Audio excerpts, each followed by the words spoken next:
आज हिंदू समाज अलग अलग जातियों में बिखरता जा रहा है। ऊंची और नीची जाति का गंदा खेल लगातार बढ़ रहा है। कुछ धर्म के ठेकेदार तो कुछ राजनीतिक संगठनों से जुड़े नेता जातिवाद राजनीति के चक्कर में हिंदुओं को काटने का काम कर रहे हैं। साल 2011 की जनगणना के अनुसार भारत में 20 करोड़ से अधिक लोग दलित समुदाय से ताल्लुक रखते हैं और इसी समुदाय की एक प्रमुख जाति चमार भी है। आज भले ही चमार शब्द का प्रयोग किसी का अपमान करने के लिए किया जाता है, लेकिन चमार असल में क्षत्रिय हुआ करते थे। चमारों का अपने आप में एक गौरवशाली इतिहास रहा है। विदेशी आक्रमणकारियों के खिलाफ आवाज उठाने से लेकर भारत की आजादी तक चमारों का योगदान बहुत महत्वपूर्ण रहा है। आपको जानकर हैरानी होगी कि प्राचीन काल में चमार जाति का कहीं भी वर्णन नहीं मिलता है। तो फिर चमार जाति कैसे अस्तित्व में आई? क्यों सूर्यवंशी क्षत्रियों से ताल्लुक रखने वाले कुछ लोगों को आज चमार कहा जाता है? तो आज की इस वीडियो में हम चमार जाति के बारे में विस्तार से आपको बताएंगे और साथ ही हम दावे के साथ कहते हैं कि इस वीडियो को देखने के बाद चमारों के प्रति आपकी सोच में जरूर बदलाव आएगा। हिंदू धर्म के अनुसार इस दुनिया की रचना ब्रह्मा जी ने की है और प्रत्येक जीव ब्रह्मा जी द्वारा ही बनाया गया है। ईश्वर ने धरती के सभी मनुष्य को एक समान बनाया है, लेकिन समय के साथ साथ इंसान पंथवाद और जातिवाद के चक्कर में पड़ता गया और इंसान ही इंसान की मौत का प्यासा हो गया। धर्म और जाति के नाम पर प्राचीन भारत में कभी कोई भेदभाव नहीं होता था। पहले लोगों को किसी जाति के आधार पर नहीं बल्कि वर्ण और उनके काम के आधार पर बांटा जाता था। आज के समय में जैसे डॉक्टर, इंजीनियर, वकील जैसे अलग अलग प्रोफेशन है, ठीक उसी प्रकार पहले के लोगों को उनके कर्म के आधार पर ही पहचाना जाता था। ब्राह्मण, क्षत्रिय, वैश्य, शूद्र के बारे में आपने पढ़ा भी होगा। यह सभी नाम लोगों को उनके कार्यों के आधार पर ही दिए गए थे।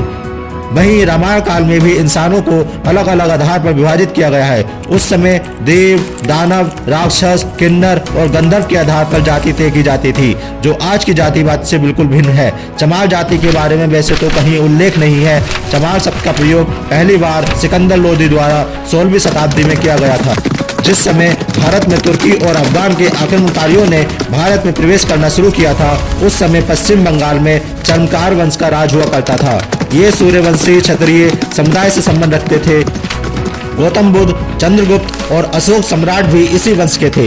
राजा चावल सेन के शासनकाल के दौरान चमकार वंश काफी ऊंचाइयों तक पहुंच गया था। संत रविदास जी भी चावल वंश के ही वंशज थे। चित्तौड़ राजा राणा सांगा और उनकी पत्नी झाली रानी संत रविदास जी को काफी मानते थे। राजा और रानी ने मिलकर रविदास जी से चित्तौड़ आने का अनुरोध किया और कहा कि वह चित्तौड़ के राजगुरु बनकर महल में निवास करें। रविदास जी ने राजा का आग्रह स्वीकार कर लिया और चित्तौड़ के महल में रहने लगे। इस दौरान रविदास जी के व्याख्यान और उनकी रचनाओं ने लोगों को काफी प्रभावित करना शुरू कर दिया और बड़ी संख्या में लोगों ने रविदास जी को अपना गुरु स्वीकार कर लिया। वहीं दूसरी ओर दिल्ली में सिकंदर का शासन चल रहा होता है। सिकंदर को रविदास जी के बारे में सूचना मिली तो उन्हें डर हुआ कि कहीं लोग इस्लाम धर्म की बजाय रविदास जी से प्रभावित होना शुरू ना कर दें। सिकंदर घबरा गया और अपने एक खास व्यक्ति मुल्ले सदना फकीर से कहा कि वह चित्तौड़ जाए और रविदास जी से इस्लाम धर्म कबूल करने को कहे। रविदास जी को जबरन मुसलमान बनाने के लिए सदना फकीर चल पड़ा। जब उसकी मुलाकात रविदास जी से हुई तो रविदास जी ने कहा कि वह शास्त्रार्थ और तर्क वितर्क कर ले। अगर सदना फकीर उन्हें पराजित कर देता है तो वे इस्लाम धर्म कबूल कर लेंगे, लेकिन साथ ही उन्होंने शर्त रखी कि अगर सदना फकीर हार जाता है तो उसे हिंदू धर्म कबूल करना होगा। सदना फकीर को अपने आप पर पूरा भरोसा था और दोनों के बीच वाद विवाद शुरू हो जाता है। इस शास्त्रार्थ में रविदास जी की जीत होती है और उनके तर्क वितर्क से सदना फकीर इतना प्रभावित हो जाता है कि वह अपनी मर्जी से ही हिंदू धर्म अपना लेता है और अपना नाम बदलकर रामदास रख लेता है। रामदास और रविदास जी मिलकर हिंदू धर्म का प्रचार करने में जुट जाते हैं। रविदास जी समाज के सभी लोगों को एक समान नजरों से देखने लगे थे और बराबरी का संदेश दिया करते थे। जब सिकंदर लोदी को पता चला कि सदना फकीर ने हिंदू धर्म अपना लिया है तो वह आग बबूला हो गया और उसने रविदास जी को बंदी बनाने के आदेश दे दिए। रविदास जी को बंदी बनाकर एक कारागृह में डाल दिया गया, जहां उन्हें चमड़े के जूते बनाने का काम सौंपा गया। सिकंदर लोदी का हिंदुओं पर अत्याचार बढ़ता जा रहा था। वह लोगों को अधिक से अधिक इस्लाम कबूल करने पर मजबूर कर रहा था। रविदास जी को जब कारागृह में बंद किया गया तो क्षत्रिय राजाओं और चमकार वंश के लोगों का खून खोल उठा। कई राजाओं ने मिलकर दिल्ली को चारों तरफ से घेर लिया। सिकंदर लोदी के खिलाफ आम लोगों ने अपनी आवाज बुलंद कर दी। इस तरह लोगों के विद्रोह को देखते हुए लोधी ने संत रविदास जी को रिहा कर दिया, लेकिन सन 1520 ईस्वी में संत रविदास जी का देहांत हो गया और एक बार फिर सिकंदर लोधी का अत्याचार बढ़ गया। चर्मकार वंश के लोगों ने इस्लाम धर्म कबूल करने से साफ इनकार कर दिया। सिकंदर लोधी ने इस वंश के सैकड़ों हजारों लोगों को बंदी बनाया और उन्हें चमड़े के जूते और अन्य चीजें बनाने का काम सौंप दिया गया। विदेशी आक्रमणकारियों से पहले भारत में जूते या अन्य चीजों का प्रयोग नहीं किया जाता था और चमड़े को लोग अशुद्ध माना करते थे। इसके बाद सिकंदर लोधी ने चमड़े का काम करने वाले क्षत्रिय लोगों का अपमान करने के लिए उन्हें चमार कहकर संबोधित किया। चरमकार वंश के लोगों का अपमान करने और इस्लाम कबूल न करने पर सिकंदर ने चमार कहकर इस क्षत्रिय समुदाय का बहुत अपमान किया। क्षत्रिय लोग हमेशा से ही अपने उसूलों के पक्के माने गए हैं। वे ना तो सिकंदर के आगे झुके और ना ही उन्होंने इस्लाम धर्म कबूल किया। इस तरह से अपने स्वाभिमान की रक्षा के लिए उन्होंने चमड़े का काम किया और तभी से चमड़े का काम करने वाले लोगों को चमार कहना शुरू कर दिया गया। इस जाति के लोगों की शिक्षा पर भी रोक लगा दी गई, जिससे कि उनकी आने वाली पीढ़ी को अपने गौरवशाली इतिहास के बारे में बिल्कुल भी पता न चल सके। चमड़े का काम करने के कारण ही उन्हें क्षत्रिय समुदाय से अलग कर दिया गया। सिकंदर लोधी ने ही इन्हें नीच और शूद्र जाति का दर्जा दिया। कर्नल टॉड ने अपनी किताब द हिस्ट्री ऑफ राजस्थान में चरमकार वंश और राजा चावल सिंह के बारे में काफी कुछ लिखा है। चमार जाति के इतिहास के बारे में सबसे अच्छी व्याख्यान डॉक्टर विजय सोनकर शास्त्री जी की पुस्तक हिंदू चरमकार जाति में देखने को मिलती है।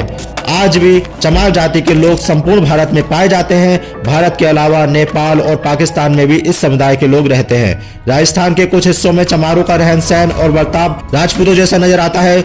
महिलाएं घूंघट रखती हैं तो वहीं पुरुष स्वाभिमान के लिए मूछे और पगड़ी रखते हैं।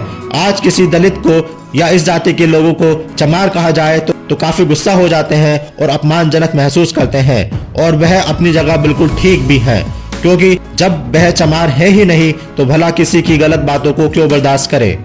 दूसरे विश्व युद्ध के दौरान अंग्रेजों ने एक चमार रेजिमेंट का भी गठन किया था, जो एक पैदल रेजिमेंट थी। आधिकारिक तौर पर यह 1 मार्च 1943 को बनाई गई चमार रेजिमेंट की सेवा ने कोहिमा की लड़ाई में अपनी महत्वपूर्ण भूमिका निभाई थी और उसके लिए रेजिमेंट को सम्मानित भी किया गया था। 1946 में रेजिमेंट को भंग कर दिया गया था। समय समय पर लोगों द्वारा एक बार फिर से रेजिमेंट के गठन की मांग की जाती रही। बाबा साहेब अंबेडकर ने अपना पूरा जीवन दलित और पिछड़ी जाति के लोगों को समाज में बराबरी का टपका दिलाने में समर्पित कर दिया। आज भी चमार और अन्य दलित समुदाय के लोग भीमराव अंबेडकर को अपना आदर्श मानते हैं। जरा सोचकर देखिए कि यदि चरमकार वंश के क्षत्रियों ने इस्लामी आक्रमणकारियों के खिलाफ अपनी आवाज न उठाई होती और इस्लाम धर्म कबूल कर लिया होता तो आज भारत में मुसलमानों की संख्या 50 करोड़ से भी अधिक होती, और इस बात को नकारा भी नहीं जा सकता कि शायद हिंदू से भी ज्यादा मुसलमान की आबादी आज देश में होती। हिंदू धर्म और समाज की रक्षा में चमार जाति का योगदान कभी भुलाया नहीं जा सकता। तो दोस्तों, उम्मीद करते हैं कि आपको यह वीडियो पसंद आई होगी और चमार जाति के गौरवशाली इतिहास के बारे में भी आप समझ गए होंगे। आज के बाद यकीनन चमारों को देखने का नजरिया भी बदल जाएगा। आज लोग सेकुलर होने के नाम पर ईद पर सवैये खा सकते हैं, तो फिर भला एक चमार या दलित के घर का पानी पीने में क्या ऐतराज है। ईश्वर ने प्रत्येक मनुष्य को एक समान बनाया है और हमें ईश्वर की रचना में भेदभाव नहीं करना चाहिए। अगर आपको वीडियो अच्छी लगी हो तो इसे लाइक और शेयर जरूर कर देना। धन्यवाद दोस्तों, थैंक यू फॉर वॉचिंग।